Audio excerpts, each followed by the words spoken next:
सोलापूर शहरातील वालचंद कॉलेज परिसरात तडीपार गुंडाच्या दादागिरीमुळे नागरिक आणि विद्यार्थ्यांमध्ये भीतीचे वातावरण निर्माण झाले आहे। काही दिवस तडीपार राहिलेला मुदस्सर उर्फ मॅडी इनामदार याने परिसरात पुन्हा दहशत माजवण्यास सुरुवात केली आहे। मिळालेल्या माहितीनुसार मी तडीपार गुंडा आहे, मी या भागातील दादा आहे अशी दमदाटी करत वालचंद परिसरातील लायब्ररीमध्ये अभ्यास करणाऱ्या प्रथमेश तुपसमुद्रे या तरुणाला बेदम मारहाण करण्यात आल्याची धक्कादायक घटना समोर आली आहे। या घटनेमुळे विद्यार्थ्यांमध्ये घबराट निर्माण झाली असून शैक्षणिक परिसरातील सुरक्षेवर प्रश्न उपस्थित होत आहे। स्थानिकांच्या म्हणण्यानुसार मुदस्सर उर्फ मॅडी इनामदार याने यापूर्वीही अनेकांना मारहाण करून दहशत निर्माण केली आहे। जीवाच्या भीतीमुळे अनेक पीडित पुढे येऊन तक्रार देण्यास धजावत नसल्याची चर्चा आहे। त्यामुळे संबंधित गुंडावर कठोर कारवाईची मागणी नागरिकांकडून होत आहे। दरम्यान सोलापूर शहरात मागील काही महिन्यांपासून गुन्हेगारी, मारहाण आणि दहशतीच्या घटनांमध्ये वाढ होत असल्याचे चित्र आहे। या पार्श्वभूमीवर स्थानिक आमदारांनीही विधानसभेत कायदा सुव्यवस्थेचा मुद्दा उपस्थित केला होता। मात्र त्यानंतरही शहरात शांतता आणि सुव्यवस्था प्रस्थापित करण्यात पोलीस प्रशासन अपयशी ठरत असल्याची चर्चा जोर धरू लागली आहे। वालचंद सारख्या शैक्षणिक परिसरात तडीपार गुंड खुलेआम दादागिरी करत असल्याने विद्यार्थी, पालक आणि नागरिकांमध्ये संताप व्यक्त होत असून पोलीस आयुक्तांनी या प्रकरणाची गंभीर दखल घेऊन तातडीने कारवाई करावी अशी मागणी होत आहे।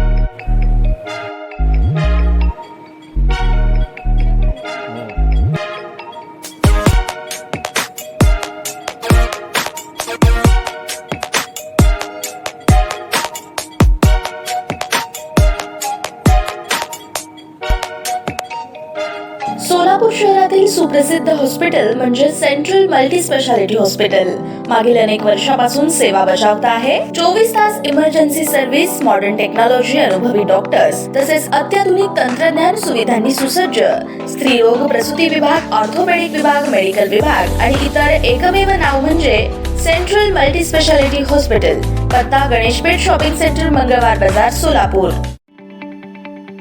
ताज्या बातम्या पाहण्यासाठी प्राईम महाराष्ट्र न्यूज चॅनलला सबस्क्राईब करा।